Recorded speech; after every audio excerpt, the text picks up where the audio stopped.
साधारण ब्याज जो होता है वो मिश्र धन से अगर आप मूलधन को घटा देंगे तो प्राप्त होता है। एक बात ध्यान में रखिएगा, कभी भी रियल वैल्यू एग्जैक्ट वैल्यू अगर आ गई, प्रतिशत ना आके एग्जैक्ट वैल्यू दिया है तो आप 100 नहीं मान सकते। तो आप अगर लॉजिकली सोचेंगे हल कर पाएंगे। मैंने क्या कहा, जो प्रश्न फॉर्मूले से हल नहीं होते वो 100 वैल्यू रख के आप साधारण ब्याज की केस में सॉल्व कर सकते हैं। चक्रवृद्धि ब्याज अगर वार्षिक दर पे हो तो एक अलग बात है, तिमाही हो तो एक अलग बात है, छमाही हो तो एक अलग बात है। हेलो एवरीवन, आप सभी का दृष्टि आईएएस के इस यूट्यूब प्लेटफॉर्म पर स्वागत है। आज की क्लास में साधारण ब्याज व चक्रवृद्धि ब्याज से संबंधित कंसेप्ट्स डिस्कस करेंगे। शुरुआत करते हैं। जैसे मैंने कहा आपको, आज की क्लास में सबसे पहले साधारण ब्याज के कंसेप्ट्स को देखेंगे और तत्पश्चात चक्रवृद्धि ब्याज को समझेंगे।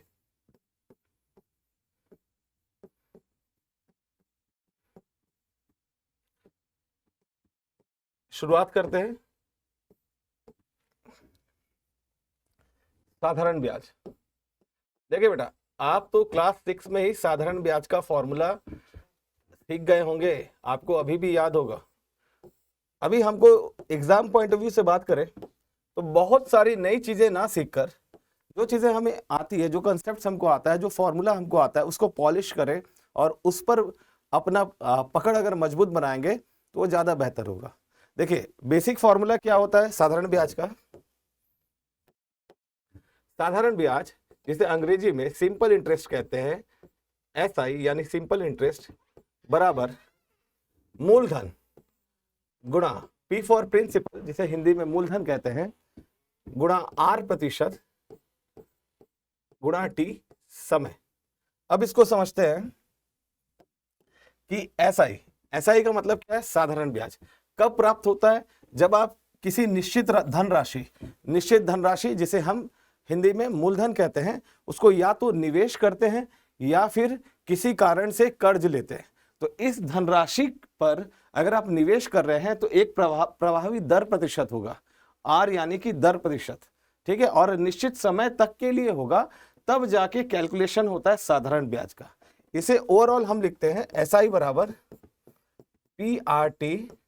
देखिए, प्रतिशत का चिन्ह अगर हम हटाएंगे तो बटे में 100 हमें प्राप्त होगा।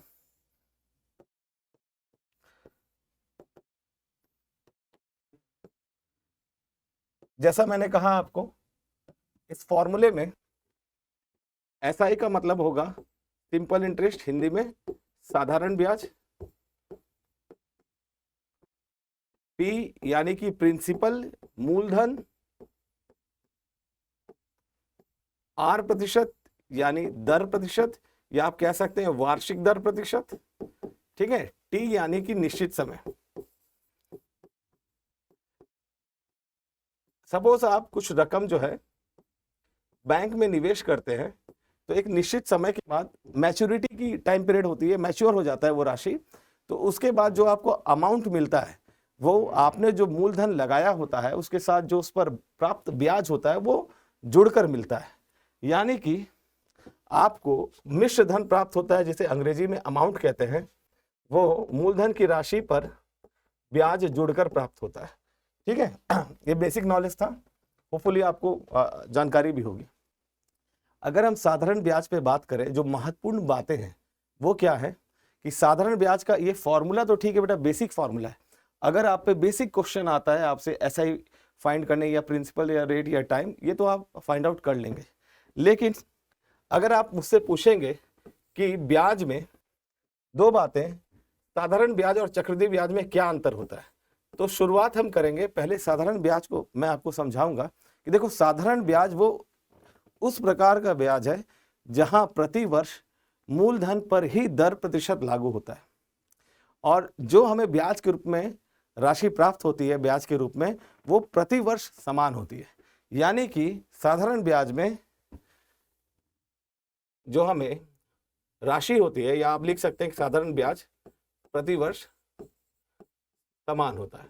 ठीक है, साधारण ब्याज प्रति वर्ष समान होता है। इसका क्या मतलब है? इसका मतलब यह है कि अगर पहले वर्ष 100 रुपए का ब्याज आपको प्राप्त हो रहा है, एक उदाहरण ले लेते हैं, मूलधन जो है 1000 है और 10% का दर है, ठीक है, तो आपको ब्याज कितना प्राप्त होगा? पहले वर्ष देखिए 1000 का 10% 100 रुपये। अगर मैं ये कहूँ कि कभी भी पूरी राशि अगर अदा नहीं की गई तो ये जो 100 रुपये है ये हर वर्ष देना है, यानी कि अगर आपसे छठे वर्ष का पूछा जाए तो भी 100 रुपये ही होगा, क्योंकि ये जो दर प्रतिशत है ये साधारण दर प्रतिशत है, ठीक है। यानी नोट करने वाली बात यह है कि साधारण ब्याज में प्रतिवर्ष ब्याज समान होता है, ठीक है।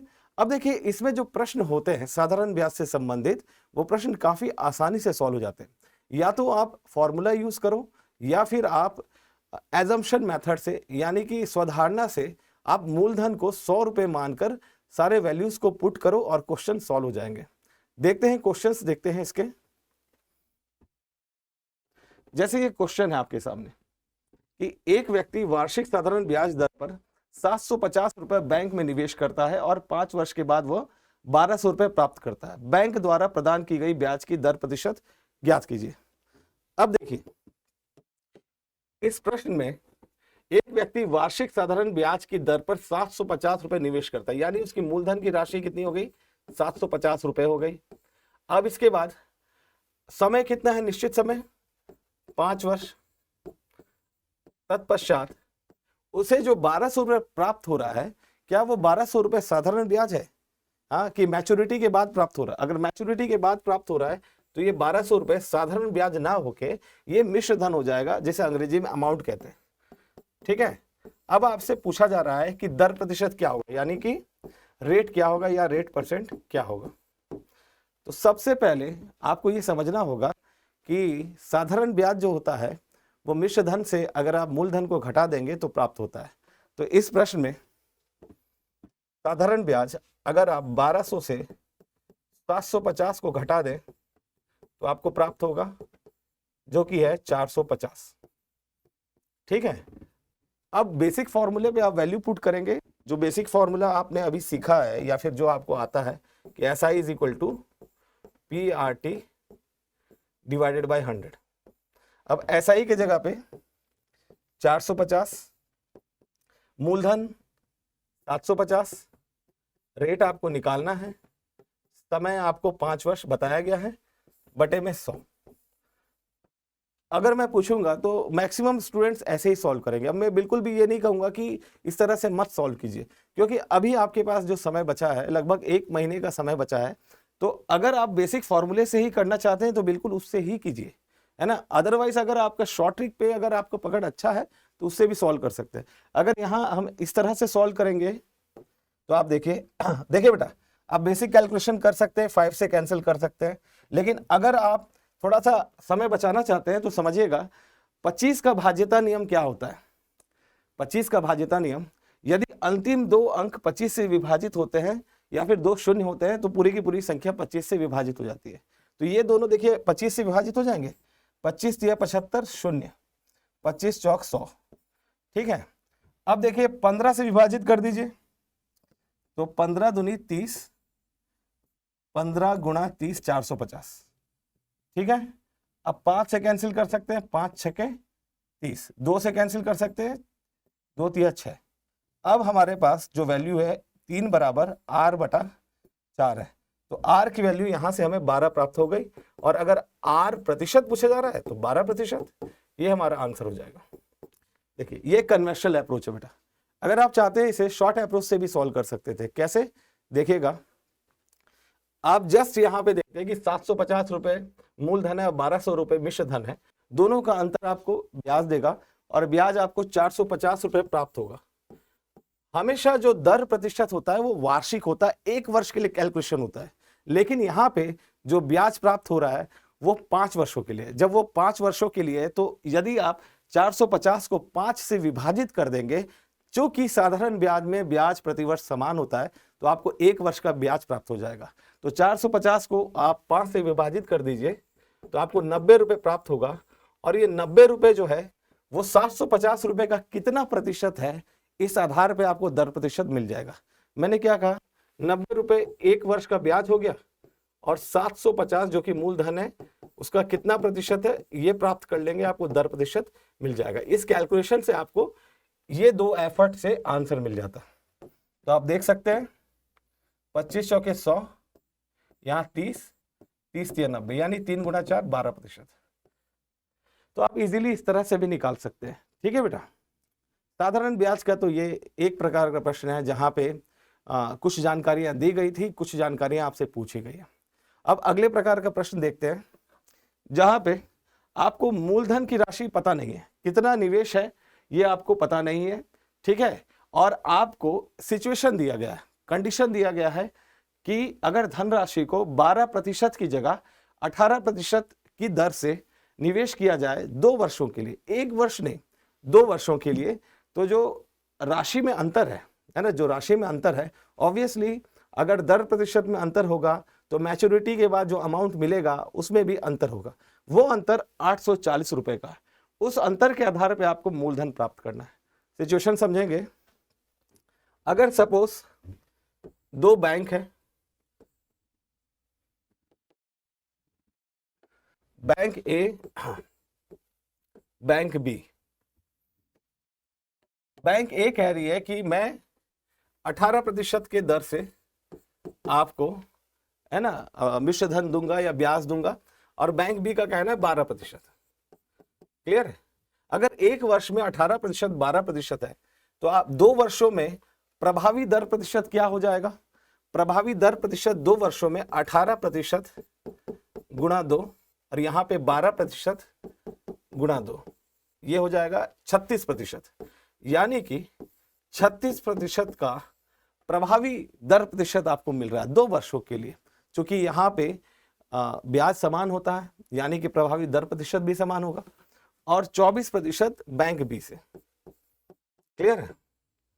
ठीक है, सपोज हम ये मान लेते हैं कि मूलधन की राशि 100 रुपए है। एक बैंक जो है कहता है कि 2 वर्षों में 36% का ब्याज देगा, तो 100 रुपए का 36% 36 रुपए हो जाते हैं। और दूसरा बैंक कहता है कि वो 12% का ब्याज देगा, जो कि 24% बन जाएगा 2 वर्षों के बाद, कुल मिला के 24 रुपए। इन दोनों का अंतर 12 रुपए का हुआ। क्योंकि हमने मूलधन माना भी तो 100 रुपए है, तो हमारा 12 रुपए अंतर आया। तो यहाँ पे हमारा अंतर 12 रुपए का है। अब हमको क्या करना है बेटा? अब हमको प्रश्न की ओर आगे बढ़ना है। यदि प्रश्न में कभी भी अधिक, कम, या फिर इंग्लिश में कहें तो मोर और लेस वर्ड यूज होता है, इसका मतलब अंतर ही बताया जा रहा है। अधिक कम शब्द जो है तुलना के लिए ही प्रयोग में आती है। तो यहाँ पे 840 क्या है? इन दोनों का अंतर ही है, अधिक या कम, कुछ भी लिखा हो मतलब अंतर ही होगा। 12 को हम 840 बनाएंगे, इसके लिए हमें इसे 70 का गुणा करना पड़ेगा, तब जाके ये 840 बनेगा। क्योंकि हमने 100 रुपए मूलधन माना था ना, तो हमको यहाँ पे इक्वेशन बैलेंस करना होगा 70 से गुणा करके। अब इस 70 का गुणा यदि आप जो आपने मूलधन 100 माना है उस पर कर देंगे तो आपको एग्जैक्ट मूलधन मिल जाएगा, जो कि 7000 रुपए होगा।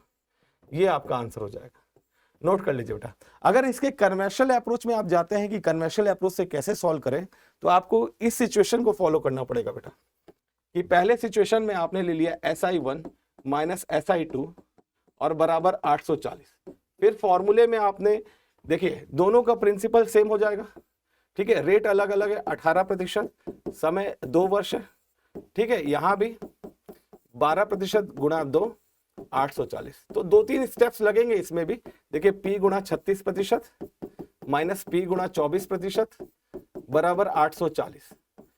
P को कॉमन ले लेंगे अगर आप, तो 12% और बराबर 840। प्रतिशत का चिन्ह का मतलब मैंने अभी बताया कि बटे में 100 होगा, 12/100, और ये हो गया 840। कैंसिल आउट करेंगे आप तो P बराबर 7000 आपका उत्तर आ जाएगा। तो इस तरह के प्रश्नों को आप जिस मेथड को भी बेहतर समझते हैं उससे हल कीजिए।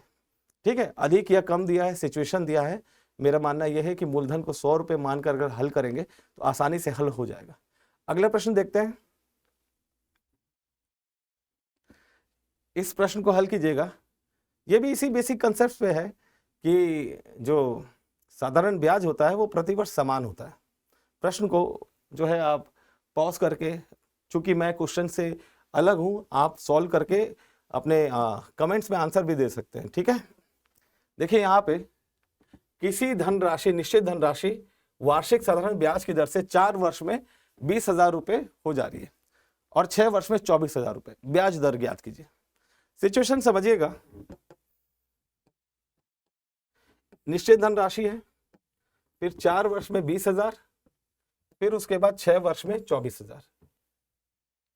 निश्चित धनराशि को P मान ले। बेटा एक बात ध्यान में रखिएगा, कभी भी रियल वैल्यू, एग्जैक्ट वैल्यू अगर आ गई, प्रतिशत ना आके एग्जैक्ट वैल्यू दिया है, तो आप 100 नहीं मान सकते, ठीक है। अब यहाँ पे जैसे 20,000 और 24,000 दिया है, तो आप इसे 100 मान के सॉल्व नहीं कर सकते। एग्जैक्ट वैल्यू नहीं दिया होगा, प्रतिशत होगा, उसी केस में आपको 100 मानना है। 20,000,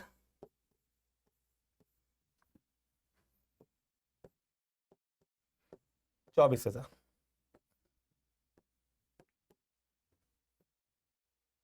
4 वर्ष, 6 वर्ष। देखिए सिचुएशन समझिएगा, मूलधन 20,000 कितने वर्ष में बना? 4 वर्ष में, ठीक है, और 24,000 6 वर्ष में। क्लियर है यहां तक? यानी कि 4 वर्ष में 20,000 और अगले ही 2 वर्ष के बाद, ये इनके वर्षों का अंतर है, 24,000। ठीक है, ये प्रश्न में दी गई जानकारी, इसमें मैंने कुछ भी नहीं किया है, बस जो है विजुअलाइजेशन अच्छा रखना है। एप्टीट्यूड के क्वेश्चंस में आपने एक अच्छा प्रॉपर स्ट्रक्चर बना लिया। अब इसको कैसे हल करेंगे समझिएगा। जब ये 20,000 बना होगा, जब ये 20,000 बना होगा तो इसमें मूलधन भी होगा, ठीक है, और उसके बाद जो है कि मूलधन के साथ में ब्याज भी होगा। जब ये 24,000 बना होगा तो मूलधन तो दोनों ही सिचुएशन में सेम ही होगा, दोनों ही सिचुएशन में मूलधन तो सेम होगा। यानी ये 2 वर्षों में जो 4,000 रुपए का अंतर हुआ है, ये सिर्फ और सिर्फ ब्याज का अंतर है। जो 4,000 रुपए है, ये 2 वर्षों का ब्याज है। यदि ये 2 वर्षों का ब्याज है, क्योंकि दर प्रतिशत प्राप्त करना होता है, तो आपको 1 वर्ष का ब्याज प्राप्त करना होगा। 1 वर्ष में कितना ब्याज प्राप्त हो रहा है मूलधन के आधार पे, है ना। ये जानकारी यदि आपके पास होगी तो आप हल कर पाएंगे। तो 2 वर्षों में 4,000, इसका मतलब है कि 1 वर्ष में कितना ब्याज प्राप्त होता होगा? 1 वर्ष का ब्याज क्या हो जाएगा? 2,000। अब आपके लिए मूलधन प्राप्त करना या मूलधन की जानकारी प्राप्त करना आसान हो जाएगा। यदि आप 4 वर्षों में 2,000 गुणा 4 करेंगे, क्योंकि 1 वर्ष का ब्याज 2,000 है, तो ये 8,000 हो गया। 20,000 से 8,000 अगर आप घटा देंगे, यानी कि 12,000 रुपए मूलधन होंगे, ठीक है।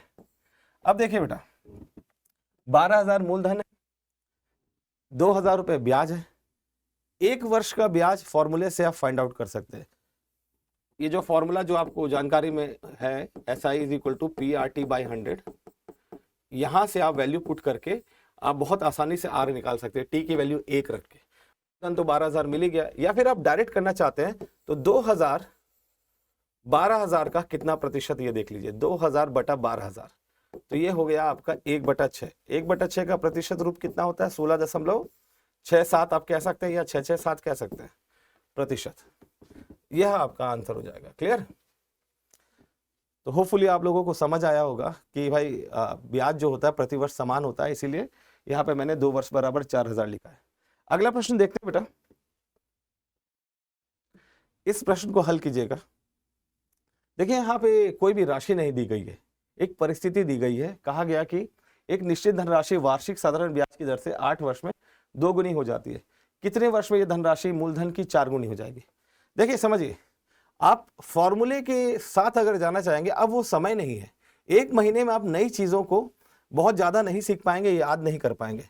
तो आप अगर लॉजिकली सोचेंगे, हल कर पाएंगे। मैंने क्या कहा, जो प्रश्न फॉर्मूले से हल नहीं होते, वो 100 वैल्यू रख के आप साधारण ब्याज की केस में सॉल्व कर सकते हो। देखो कैसे, ये देखिए परिस्थिति को समझिएगा। कहता है कि एक निश्चित धनराशि वार्षिक साधारण ब्याज की दर से, अगर निश्चित धनराशि को मैं 100 मान लूं, तो 8 वर्ष में 2 गुनी हो जाती है, और 8 वर्ष में ये 2 गुनी हो जा रही है। तो मैं यहां पे समय लिख देता हूं 8 वर्ष। क्योंकि ये राशि 2 गुनी हो जा रही है, तो ये 100 का 200 बन जा रही होगी। क्लियर? अब इसके बाद कितने वर्षों में यह धनराशि मूलधन की 4 गुनी हो जाएगी? इसी मूलधन की 4 गुनी होना है, यानी कि 400 रुपए बनना है। कितने वर्षों में? यह समय की जानकारी नहीं है मेरे पास। अब इसे मैं हल कैसे करूंगा ये देखिए, क्योंकि आप जानते हैं कि मूलधन तो हर परिस्थिति में समान ही होगा, ब्याज प्रतिवर्ष समान होता है, ठीक है, एक अनुपात में बढ़ता है। तो इसको समझिएगा, अगर 100 रुपए 200 बन रहा है, यानी कि 100 रुपए का क्या होगा, ब्याज होगा। कौन सा ब्याज? साधारण ब्याज, ठीक है, साधारण ब्याज 100 रुपए का होगा। अब यहां पे 100 का 400 बन रहा है, तो साधारण ब्याज क्या हो जाएगा? साधारण ब्याज इस केस में 300 रुपए हो जाएगा, तो साधारण ब्याज 300 हो गया, ठीक है। अगर 1 वर्ष का ब्याज, आप 8 वर्ष का ब्याज 100 रुपए है, तो 300 रुपए ब्याज बनने में कितना समय लगेगा? आप इसको समझिएगा, परिस्थिति को। 100 से 300 बनने में, यानी कि 3 गुना बनने में, है ना, जैसे ये 8 वर्ष लगा, तो यहाँ पे गुणा 3 कर दीजिए समान अनुपात में, तो 24 वर्षों में जो है ये राशि 3 गुनी हो जाएगी। तो ये आपका उत्तर हो जाएगा, ठीक है। मैंने क्या किया, मैंने बस ब्याज का अनुपात देखा, 100 का 300, 3 गुणा 3 हो रहा है, तो समय का भी गुणा 3 हो जाएगा। इस प्रकार से आप उत्तर हल कर सकते हैं, ठीक है। तो इसको नोट कर लीजिएगा बेटा। नेक्स्ट क्वेश्चन देखते हैं। देखिए बेटा, नेक्स्ट क्वेश्चन में कंडीशन दिए गए। कंडीशन क्या है? मिस्टर कुमार वार्षिक साधारण ब्याज की दर पर मिस्टर सेठ से कुछ धनराशि उधार लेते हैं। मिस्टर कुमार ने मिस्टर सेठ से कुछ धनराशि उधार लिया, ठीक है। अब वो राशि हमें पता नहीं है। आप प्रश्न को रोक के बहुत ही आराम से प्रश्न को पढ़िए, ठीक है, और उसी धनराशि को आपको बताना है कि बताइए कि कितनी धनराशि उधार ली थी। उस धनराशि को यदि हम मूलधन मान ले, तो मूलधन क्या हो जाएगा? 100 रुपए, ठीक है। अब आगे पढ़ते हैं। प्रथम 2 वर्ष के लिए ब्याज 10% और अगले 3 वर्षों के लिए 12%, जबकि उसके पश्चात 15% हो जाता है। 2 वर्षों के लिए 10%, यानी 10%, पहले वर्ष के लिए, दूसरे वर्ष के लिए भी 10%, फिर अगले 3 वर्षों के लिए 12%, यानी तीसरे, चौथे और 5वें वर्ष के लिए 12% फिर उसके पश्चात 15% हो जाती है, यानी कि छठे और 7वें वर्षों के लिए 15%। ओके, देन 7 वर्ष के बाद मिस्टर कुमार ने ब्याज के रूप में 1720 रुपए का भुगतान किया। 7 वर्ष के बाद ब्याज कितना हो गया? 1720 रुपए। इस आधार पे आपको बताना है कि मिस्टर कुमार ने कितनी धनराशि उधार ली थी। देखते हैं। मूलधन 100 रुपए है, ठीक है। परिस्थिति अनुसार 3 अलग अलग दर प्रतिशत है, तो मैंने यहां पे आप देखिएगा 10% पहले 2 वर्षों के लिए, ठीक है, यहाँ पे 10% का दर है, इसके पश्चात 12% का, उसके बाद 15% का। 10% 100 रुपए का 10 रुपए होता है, 2 वर्षों में 10 गुणा 20 हो गया, 10 गुणा 2 हो गया होगा। इसके बाद अगले 3 वर्षों में 12 गुणा 3 हो गया होगा, तो 2 3 5 वर्ष हो गया। इसके बाद अगले 2 वर्षों में 15 गुणा 2 हो गया होगा, ठीक है। इन सबको अगर हम जोड़ लें तो राशि क्या बन जा रही है ब्याज के रूप में? 20, 36, 30। तो 20, 36 और 30, 20 और 36 हमारा 56 हो गया, 56, 30, 86 हो गया। यदि मैं 100 रुपए उधार समझूं तो 86 रुपए का भुगतान मुझे ब्याज के रूप में करना है। लेकिन इस प्रश्न में एक जानकारी है कि मिस्टर कुमार ने ब्याज के रूप में 1720 रुपए भुगतान किए थे। 86 ना करके 1720 रुपए अगर भुगतान किए हैं, तो आपको समझना होगा कि 86 को अगर 1720 बनाना है तो किससे गुणा करना होगा? गुणा 20 से, 20 से गुणा करना होगा। बस इसी 20 का गुणा करके आप मूलधन जो कि आपने 100 माना है, 20 का गुणा कर देंगे, आपको एग्जैक्ट कितना उधार लिया था वह जानकारी मिल जाएगी। तो 20 का गुणा कर देते हैं, 100 गुणा 20 यानी कि 2000। यह आपका उत्तर हो जाएगा, ठीक है। बहुत आराम से समझिएगा सिचुएशन को, इस तरह से आप शॉर्ट में सॉल्व कर सकते हैं, वो भी लॉजिकली। अगला प्रश्न देखते हैं। अगले प्रश्न से पहले कुछ कंसेप्ट डिस्कस करते हैं बेटा। साधारण ब्याज के कंसेप्ट हमने अभी देखे, अब हम चक्रवृद्धि ब्याज को समझते हैं कि चक्रवृद्धि ब्याज क्या होता है। देखिए बेटा, चक्रवृद्धि ब्याज वह ब्याज है जिसमें प्रति वर्ष का ब्याज बढ़ता ही जाता है। ठीक है, अब ये किस प्रकार से बढ़ता है उसको समझना है।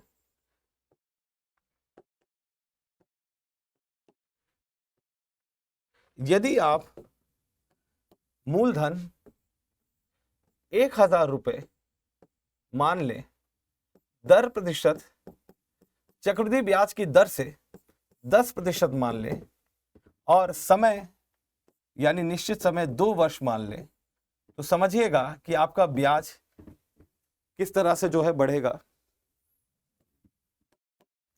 प्रथम वर्ष का ब्याज हो जाएगा 1000 का 10%। ठीक है, तो ये राशि आपकी हो जाएगी 100 रुपए। अब देखिए, आपने 1 वर्ष के बाद अपना निवेश नहीं निकाला है ना, 1 वर्ष के बाद अपना निवेश नहीं निकाला है, तो ये दूसरे वर्ष में यहां पे मूलधन के रूप में आपकी जो राशि बन जाएगी वो 1000 प्लस 100 हो जाएगी, यानी कि 1100। अब 10% 1100 में अगर आप कैलकुलेट करेंगे तो ये देखिए आपको वैल्यू मिलेगी 110। ठीक है, 110। तो प्रथम वर्ष का ब्याज 100 रुपए और द्वितीय वर्ष का ब्याज 110 रुपए, ये दोनों जुड़ जाए तो 210 रुपए प्राप्त होता है। ये मैंने एक प्रैक्टिकल बात की है। और यहाँ साधारण ब्याज में तो 2 वर्षों में आप देखेंगे 10% की दर से 20% 200 रुपए होता है, यानी 10 रुपए का अंतर प्राप्त हुआ। अब इसको थोड़ा डिटेलिंग में समझते हैं, है ना, डिटेलिंग में समझते हैं, प्रश्न के माध्यम से समझते हैं। देखिए बेटा, ये प्रश्न है स्क्रीन पे, आपने यह फॉर्मूला देखा होगा, A बराबर P1 प्लस R बटा 100 पावर है, जिसमें A मिश्रधन है, P मूलधन है, R दर है, N समय। ठीक है, ये फॉर्मूला काफी आपको उस समय कॉम्प्लिकेटेड लगता होगा, हम इस फॉर्मूले का यूज नहीं करते हैं। अगर आप करना चाहें कर सकते हैं, इसको ही थोड़ा सिंप्लीफाइड फॉर्म में हम देखते हैं इसका फॉर्मूला क्या होगा, समझते हैं पहले। ये जो 20% का दर है, ये प्रभावी दर प्रति वर्ष बढ़ता ही जाता है, यानी कि यहाँ क्रमिक प्रतिशत कहीं ना कहीं प्रयोग में आता है। कैसे क्रमिक प्रतिशत? अगर आप 20% सिर्फ रखते हैं तो 20% हुआ, लेकिन आप क्रमिक प्रतिशत का फॉर्मूला अप्लाई कर देते हैं कि 20% और 20%, तो x plus y plus x y बटा 100 करके आप देख सकते हैं कि 44% आ जाएगा, 40 ना आके 44 हो जाएगा। फिर 44 और 20 का आपको क्रमिक प्रतिशत निकालना होगा, या फिर आप बेसिक फॉर्मूला आप यूज कर सकते हैं, मिश्रधन बराबर P गुणे में 100 प्लस R। अगर बेटा प्रति वर्ष का दर अलग अलग है तो फॉर्मूले में 100 plus R1, 100 plus R2, 100 plus R3 ऐसे प्रयोग में आप ला सकते हैं। और यदि दर एक जैसा है तो यहां पे समझिएगा 100 प्लस R और यहाँ पे बटे में 100 है, चूंकि ये 3 वर्षों के लिए है तो यहाँ पावर में आपने 3 रख दिया। अब ये फॉर्मूला थोड़ा सा सिंप्लीफाइड फॉर्म में A is equal to P गुणे में 100 प्लस R यानी कि यहाँ दर प्रतिशत 20 है, तो 100 प्लस 20 120 बटा 100 हो जाएगा और पावर में 3 हो जाएगा। ठीक है, इसको थोड़ा सा और सिंप्लीफाइड कर दे, 0 से 0 कैंसिल हो जाएगा और आपका आंसर यहाँ पे देखेंगे, आंसर की तरफ बढ़ेंगे। P जो है 30,000 आपने वैल्यू पुट कर दिया और ये 12/10 है, इसको 3 बार आपस में गुणा करना होगा। देखिए बेटा, कुछ बच्चे क्या करेंगे कि इसको 6/5 लिखेंगे, लेकिन मेरी मानिए तो जब भी डिनोमिनेटर 10 का गुणा जाता है उसको वैसे ही छोड़ दीजिए, कैंसिलेशन या रेशियो रखने में आसानी होगी। ठीक है, अब इसको जब आप सॉल्व करेंगे तो 0 से 0 कैंसिल, 0 से 0 कैंसिल, 0 से 0 कैंसिल। ठीक है, 30 गुणा 12 का घन 1728 होगा, गुणा 3 कर देंगे तो आपको 8 या 24 का 4 2 हासिल, 6 2 8 7 21 का 1 2 हासिल, 3 2 5, 51,840 मिश्र धन के रूप में प्राप्त होगा। लेकिन प्रश्न में चक्रवृद्धि ब्याज है और आप जानते हैं कि मिश्र धन और मूलधन के अंतर को से ही हम ब्याज प्राप्त करते हैं, तो ब्याज हमारा CI यानी कंपाउंड इंटरेस्ट, इन दोनों के अंतर से हमें 51,840 से अगर आप 30,000 घटा लेंगे तो आपको 21,840 प्राप्त होगा।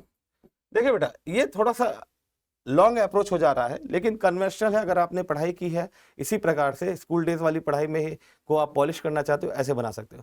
लेकिन यदि आप चाहते हो कि सर थोड़ा शॉर्ट में बता दीजिए, है ना, ताकि आपका समय बच पाए, तो समझिएगा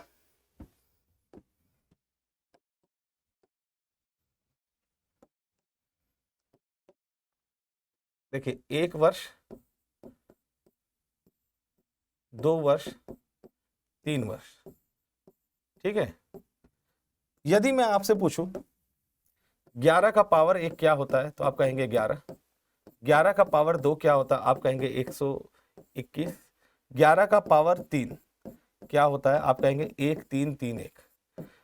अब मैंने कहा जो भी आपका आउटकम आया है उसमें से पहले अंक को आप कैंसिल कर लीजिए, कर लिए। अब 1 के साथ, पहले अंक के साथ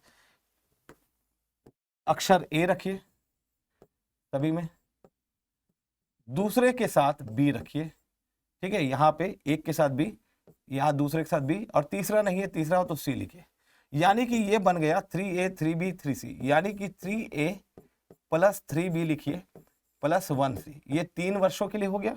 2 वर्षों के लिए 2A प्लस 1B, और 1 वर्ष के लिए 1A है ये। यानी अगर मैं सिंप्लीफाइड फॉर्म में बात करूं, 3 वर्षों के लिए 11 का घन 1331 होता है। 1 को हटाइए, 331 बचा, तो 3A plus 3B plus C, ये आपके ध्यान में रहेगा।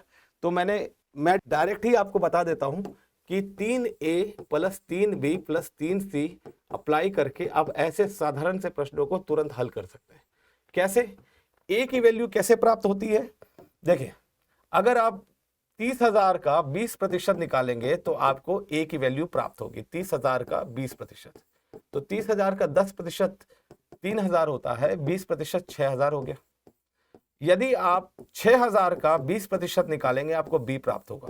6,000 का 10% 600 होता है, 20% आपको 1200 प्राप्त हो जाएगा, ठीक है। ये 6,000 A हो गया, 1200 B हो गया। यदि आप 1200 का 20% निकालेंगे, देखिए बेटा ये लिखने की आवश्यकता भी नहीं है, आप ऐसे देख सकते हैं 10% 120 है, तो 20% 240 होगा। तो बस आप वैल्यू पुटिंग कर दीजिए, 3 गुणा A 3 गुणा 6,000, 6K प्लस 3 गुणा B, यानी कि 3 गुणा 1200 प्लस आपका C कितना है 240। इनको जोड़िएगा आप तो देखिए 18,000 और यहाँ पे 3,200, यानी 21,200, और यहाँ पे है ना 18,000, यहाँ 3,600 है, तो 21,600 और 240, 21,840 आपका आंसर जाएगा। आप चाहे शॉर्ट अप्रोच से बनाइए या कन्वेंशनल अप्रोच से बनाइए, ये आप पे है, लेकिन चक्रवृद्धि ब्याज के प्रश्नों को आप आसानी से बना सकते हैं, ठीक है। एक और प्रश्न देखते हैं। देखिए, साधारण ब्याज और चक्रवृद्धि ब्याज में एक बात समझनी है। साधारण ब्याज में ब्याज प्रति वर्ष समान रहता है, लेकिन साधारण ब्याज और चक्रवृद्धि ब्याज पहले वर्ष के लिए समान होते हैं। ये आगे के प्रश्न में हम देखेंगे। इस प्रश्न को समझिएगा, जैसे मैंने आपको एक उदाहरण दिया है ना, स्टार्टिंग में मैंने ये उदाहरण दिया था कि देखिए बेटा, ये पहले वर्ष के लिए 10% आप निकाले, 100 रुपये आया। तो दूसरे वर्ष क्या हो गया, ये दोनों जुड़ गया। अब 10% निकाले तो कितना हो गया, 110 हो गया, यानी ये दूसरे वर्ष का ब्याज हो गया, ठीक है। यदि तीसरे वर्ष का ब्याज निकालना होता तो आप क्या करते, आप कहते हैं कि सर 1100 में 110 जोड़ देते हैं, 1210 हुआ है, इसका 10% निकालेंगे तो तीसरे वर्ष का ब्याज 121 रुपये प्राप्त हो जाएगा। यही चीज होता, ये कंसेप्ट आप समझ गए, है ना। बढ़ते जा रहा है और उस वर्ष का ब्याज ज्यादा आ रहा है। बस ये प्रश्न देखिए, अब जब 25वें वर्ष का ब्याज आपको दिया है 14,400, ठीक है। ये 14,400 जो मैंने लिखा है, ये 25वें वर्ष का ब्याज है। अब इसके बाद 26वें वर्ष का जो ब्याज होगा, जो दिया है वो 17,280 है, और आपसे पूछा गया है कि दर प्रतिशत क्या होगा। तो दर प्रतिशत क्या होगा कि आपको इन दोनों वर्षों के ब्याज का अंतर ले लेना है, ठीक है। इन दोनों वर्षों के ब्याज का अंतर जब आप घटाएंगे तो आपको मिलेगा 2,000। देखिए 17,280 में से घटाएंगे तो 2,000,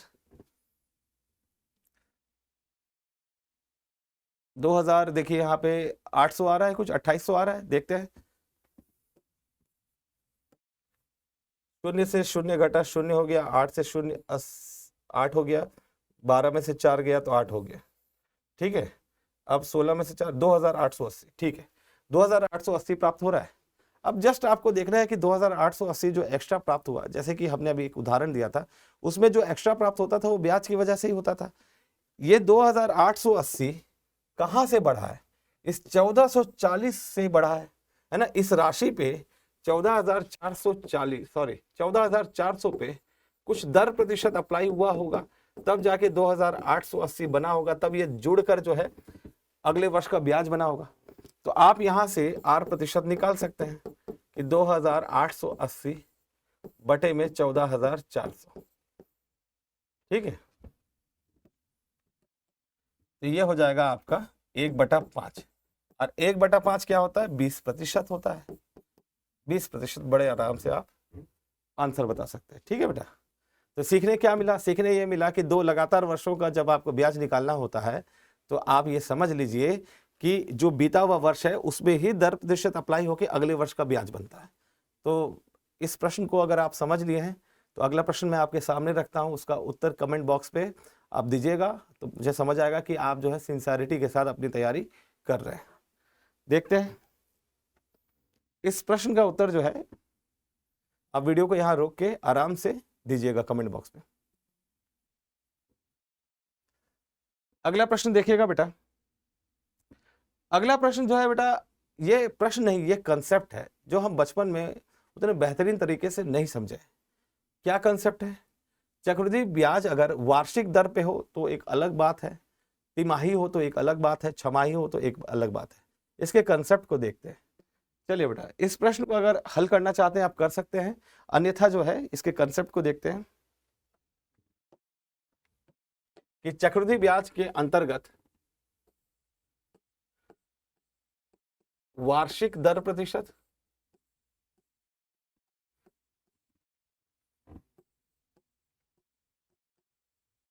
अर्धवार्षिक दर प्रतिशत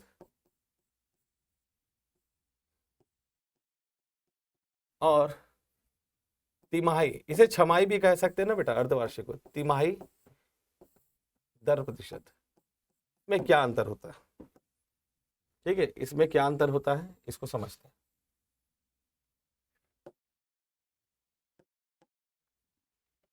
यदि हम मूलधन की राशि बराबर ले, दर की राशि बराबर ले और समय को बराबर ले, यानी कि इनको समान रखना है। इनको यदि हम समान रखते हैं तो आप देखिए, अगर इनको समान रखते हैं तो क्या प्रभाव पड़ेगा, ठीक है। 2023 में एक प्रश्न आया था बेटा इसी लॉजिक पे, इसी कंसेप्ट पे, तो समझने की कोशिश करते हैं।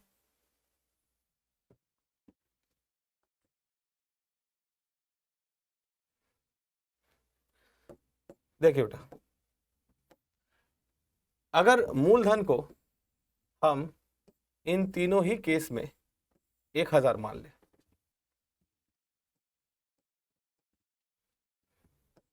ठीक है, दर प्रतिशत को 10%, यहां वार्षिक दर होगा, यहां छमाही दर और यहां तिमाही दर, समय 1 वर्ष, तीनों के लिए, तीनों सिचुएशन के लिए। और हमको यह देखना है कि ब्याज में क्या अंतर आएगा, ब्याज किसका ज्यादा होगा, वार्षिक दर में या अर्धवार्षिक में या तिमाही में। कैलकुलेशन करते हैं, समझते हैं। देखिए बेटा, जो यहाँ पे चक्रवृद्धि ब्याज होगा वो 10% की दर से डायरेक्टली निकल जाएगा। कितना हो जाएगा? 100 रुपए हो जाएगा, ठीक है, ये 100 हो गया। जब इस सिचुएशन में आते हैं तो सिचुएशन को समझिए। जब अर्धवार्षिक दर होता है, मैं आपको एक एग्जांपल देता हूं।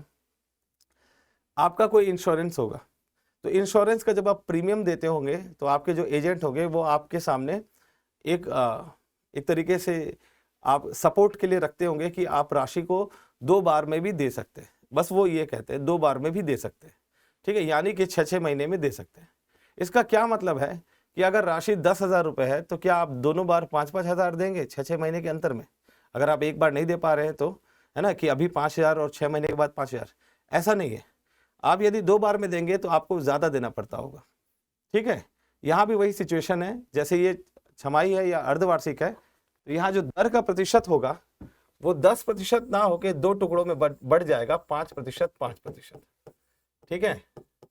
और समय भी छमाही यानी 6 माह का 2 सेमेस्टर हो जाएगा, ये समझ लीजिए, या n की वैल्यू को 2 मान लीजिए, इस तरह से, ठीक है। 6 माह ये बन जाएगा। यही सिचुएशन यहाँ भी होगा। ये जो तिमाही है, तिमाही का मतलब क्या है ना, क्वार्टरली। क्वार्टरली को आप समझिएगा, तिमाही का मतलब है 3-3 महीने में। तो एक वर्ष को 3-3 महीनों में तोड़ा जाए तो 4 भागों में टूटेगा। 4 भागों में टूटेगा तो समय भी यहाँ पे है ना, प्रभावी जो समय होगा वो 4 हो जाएगा। यहाँ पे n को प्रभावी समय मानिए, यहाँ n को, यहाँ 2, यहाँ 4, और दर प्रतिशत भी 4 भागों में इस तरह से टूट जाएगा, ठीक है। अब आगे की सिचुएशंस को समझिएगा।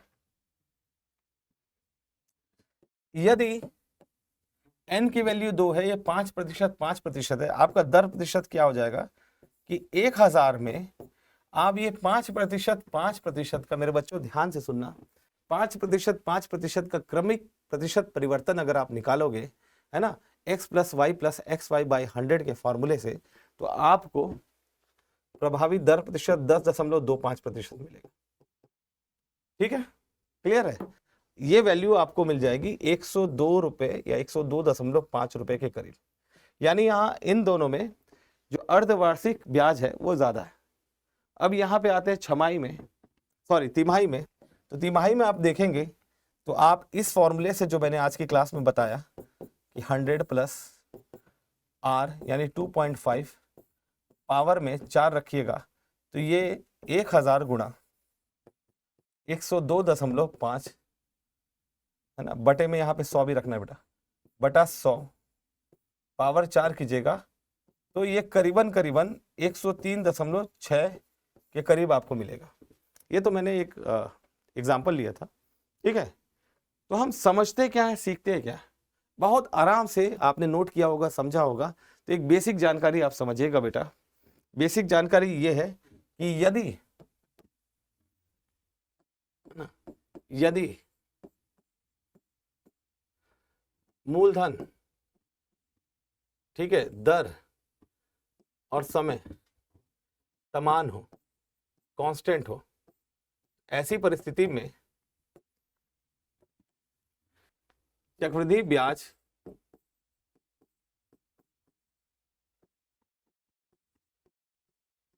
सबसे अधिक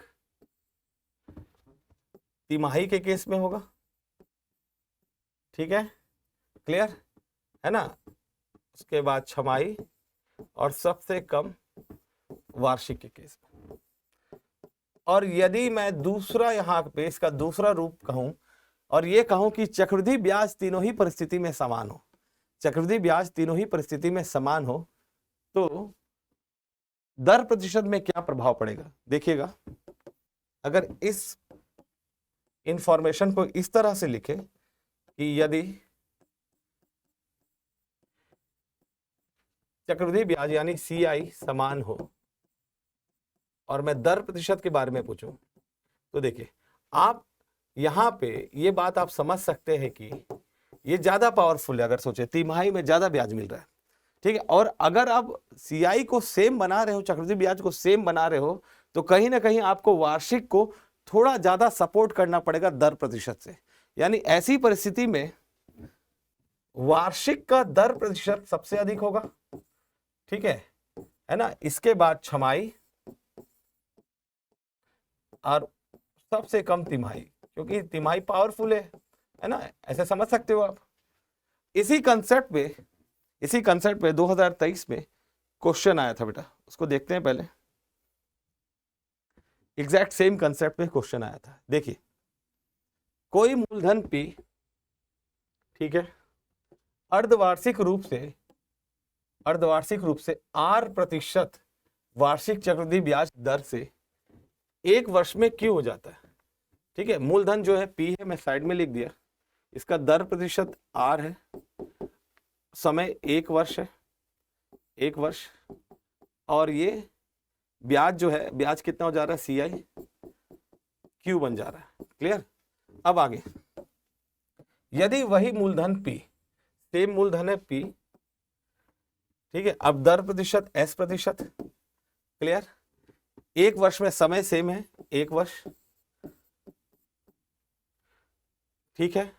अब इसके बाद जो ब्याज है, ब्याज भी सेम है, यानी कि अभी मैंने जो आपको सिचुएशन समझाया एग्जैक्ट सेम सिचुएशन है। अब आपको यह बताना है कि कौन सा कथन सही है, और सारे कथन में तुलना है R और S के बीच में। तो एक बात बताइए, अगर इंफॉर्मेशन में ये अर्धवार्षिक है, ये जो है अर्धवार्षिक है, और ये वार्षिक है, और आप जानते हो कि अर्धवार्षिक का CI ज्यादा होता है ना। अगर सिचुएशन में दर प्रतिशत सेम हो तो अर्धवार्षिक का CI ज्यादा होगा वार्षिक की तुलना में, ये बात आप जान रहे हो। क्लियर है। तो यहाँ पे अगर सेम होता तो आप समझिएगा कि, है ना, अगर सेम होता दर प्रतिशत तो CI ज्यादा होता, लेकिन CI सेम है, इसका मतलब वार्षिक को दर प्रतिशत में सपोर्ट मिला है, सपोर्ट मिला है, यानी कि S ग्रेटर देन R हो जाएगा, ऑप्शन सी। देखो कितना इजीली आप सॉल्व कर लेते हैं जब आपके लॉजिक्स क्लियर होते हैं। ठीक है, अगला क्वेश्चन देखते हैं। अगले क्वेश्चन में साधारण ब्याज और चक्रवृद्धि ब्याज दोनों ही है, ठीक है, और ऐसे प्रश्नों को कैसे हल करना है ये देखते हैं। प्रश्न कहता है कि एक निश्चित राशि पर 8% ब्याज दर से 2 वर्ष के लिए चक्रवृद्धि ब्याज और साधारण ब्याज 56 और 50 रुपए, तो ब्याज की दर ज्ञात कीजिए। आप नोट करना चाहे तो आप नोट कर सकते हैं कि पहले वर्ष के लिए साधारण ब्याज और चक्रवृद्धि ब्याज समान होता है। देखिए, साधारण ब्याज, चक्रवृद्धि ब्याज 2 वर्षों के लिए ना, यहां पे प्रथम वर्ष, द्वितीय वर्ष, और साधारण ब्याज तो प्रति वर्ष जो है समान ही होता है। तो यहां साधारण ब्याज कितना दिया है, 50 रुपए। कुल मिला के 50 है तो आधा आधा कर लीजिए, 2 वर्ष है तो 25-25 हो जाएगा, बिल्कुल कोई टेंशन नहीं। और चक्रवृद्धि ब्याज 56 है, तो जैसा मैंने कहा कि पहले वर्ष के लिए समान होता है, तो यहाँ 25 लिख लीजिए। अब ये 25 रुपए ब्याज के रूप में है, तो अगले वर्ष भी तो ये रहेगा ही रहेगा। और क्यों, ये कहाँ से आया, ये मूलधन पे रेट अप्लाई हुआ होगा, वहां से आया। तो इसके अतिरिक्त जो है 56 होने के लिए 6 और चाहिए, और ये 6 कहां से आया होगा, ये 6 जो है इस पे दर अप्लाई होके मिला होगा। यहां से बहुत आराम से इस प्रश्न का उत्तर दे सकते हैं कि दर प्रतिशत कितना होगा। 6 रुपए 25 रुपए का कितना प्रतिशत होता है, बहुत आराम से आप बता देंगे। यहां से आपको R% मिल जाएगा, 6/25 गुणा 100%, यानी कि 24%। यह आपका उत्तर हो गया, नोट कर लीजिए। ठीक है, होपफुली आपको ये समझ आया होगा। एक अंतिम क्वेश्चन देखते हैं आज की क्लास में। इस प्रश्न को हल कीजिएगा, वीडियो को रोक के आप हल कीजिए, और कमेंट बॉक्स में कमेंट भी कीजिएगा आंसर, है ना, मैं इसे हल कर देता हूं। देखिए, इस प्रश्न में 2 वर्ष के लिए चक्रवृद्धि ब्याज और साधारण ब्याज बताया, यानी कि लास्ट केस जैसा ही है कि मैंने यहाँ पे सबसे पहले साधारण ब्याज लिखा, फिर चक्रवृद्धि ब्याज लिखा, तत्पश्चात मैंने यहाँ पहला वर्ष और दूसरा वर्ष लिखा। क्लियर है। जैसा कि 800 रुपए है, मैंने इसे 400 और 400 में तोड़ दिया। जैसे मेरे पास जानकारी है कि चक्रवृद्धि ब्याज और साधारण ब्याज प्रति वर्ष समान होते हैं, सॉरी पहले वर्ष समान होते हैं, तो 400 लिख दिया। अब यहाँ 2 वर्षों में 832 है, तो यहाँ 400 और यहाँ 32 लिख दिया। अब जैसे कि पिछले प्रश्न में मैंने किया था, 32 रुपए 400 रुपए का कितना प्रतिशत है यह निकाल लूंगा, क्योंकि यहाँ पे है ना, यहाँ रेट अप्लाई हुआ होगा 400 में, 400 गुणा R%, तब जाके 32 मिला होगा। तो R% कितना हो गया, 32/400, 4 से कैंसिल करेंगे, 8/100, और प्रतिशत में चाहिए तो गुणा 100%। प्रतिशत के चिन्ह जब भी आपको चाहिए होगा 100 का गुणा करना होता है, 8%। ओके, यानी कि 8% 8% है। अब प्रश्न को पूरी तरह से समझते हैं। इसमें लिखा है कि उन दोनों के बीच 3 वर्ष के लिए अंतर ज्ञात कीजिए। उन दोनों के बीच 3 वर्षों का अंतर क्या होगा? उन दोनों के बीच 3 वर्षों का अंतर वह ब्याज होगा जो मूलधन पर नहीं निकला, क्योंकि मूलधन पर निकला हुआ ब्याज जैसे कि 400 रुपए, ये तो दोनों में ही होगा। इसके अलावा जो भी मिल रहा है वही तो अंतर होगा। क्लियर है? वही अंतर होगा। तो यहां समझते हैं, जैसे हम तीसरे वर्ष में आते हैं, यह 400 फिर से आएगा क्योंकि ये मूलधन पे है, यहां भी 400 आएगा जो कि मूलधन पे दर अप्लाई होके मिला है। अब अतिरिक्त देखते हैं, देखिए इस 400 से हमें 32 मिलेगा एक्स्ट्रा तीसरे वर्ष में भी, तो ये 32 मैंने लिख दिया। इस 400 से भी मिलेगा तो मैंने एक और 32 लिख लिया। अब इसके बाद इस 32 पे भी 8% का दर अप्लाई होगा क्योंकि ये दूसरे वर्ष का ब्याज है, तो इस पे 8% का दर अप्लाई करेंगे तो आपको मिल जाएगा 2.56। क्लियर है? अब जहां अंतर की बात की जाती है तो 400 को छोड़ के जो भी बचता है वो अंतर है। जैसे ये 400 आपस में कैंसिल हो गए तो बचा क्या? 32 यानी 96 प्लस 2.56, 98.5। देखिए बेटा, इस प्रश्न में मैंने देखा है कि बच्चे जो है एक 32 बच्चों से छूट जाता है, वो ना छूटे। और दूसरे कंसेप्ट से भी आप बना सकते थे। कैसे? जो मैंने आपको बताया अभी स्टार्टिंग में, 3a प्लस 3b प्लस सी, ये किस लिए है? 1c लिख दिया मैंने, ये 3 वर्षों के लिए CI निकालने के लिए। ठीक है? अगर 3 वर्षों के लिए ऐसा ही निकालना हो तो यहां पे समझिएगा ये 3a कैसे मिलता है हमको, कैसे प्राप्त होता है? ये मूलधन पे दर अप्लाई होके प्राप्त होता है। तो अगर ऐसा ही निकाल रहे हो तो 3a तो आपको मिलेगा ही मिलेगा। ठीक है? अब इन दोनों का अंतर जो होगा वो क्या हो जाएगा? 3b प्लस सी हो जाएगा। अब इसको हम कैसे फाइंड कर सकते हैं? a की वैल्यू आपको 400 मिल गई है, a की वैल्यू तो 400 मिल गई है, तो आप 400 पे 8% अप्लाई कीजिए। 400 पे 8% अप्लाई करेंगे, आपको क्या मिलेगा? देखिए 1% कितना होगा? 4, 8% 32 मिल गया, तो ये आपको मिल गया b बराबर 32। अब 32 पे 8% निकाल लीजिए, यानी कि 2.56, ये आपको c मिल गया। अब ओवरऑल अगर बात करें तो अंतर क्या है? 3b प्लस c है, सो 3b प्लस c यानी 1c। 3 गुणा 32 प्लस में 2.56 यानी कि 98.56 आपका उत्तर हो जाएगा। तो आई होप कि आपको समझ आया होगा, कंसेप्ट्स क्लियर होंगे। एक PYQ था जो आपको बढ़िया से समझ आया होगा, तिमाही छमाही वाले कंसेप्ट समझ आए होंगे, और ये उम्मीद में है कि आप अच्छे से तैयारी कर रहे होंगे, रिवीजन आपकी अच्छी हो रही होगी, जो आपने पढ़ रखा है उसको अच्छे से आप जो है तैयार कर रहे होंगे, मॉक टेस्ट आप दे रहे होंगे। सो तैयारी अपनी अच्छे से करते रहिए। All the best.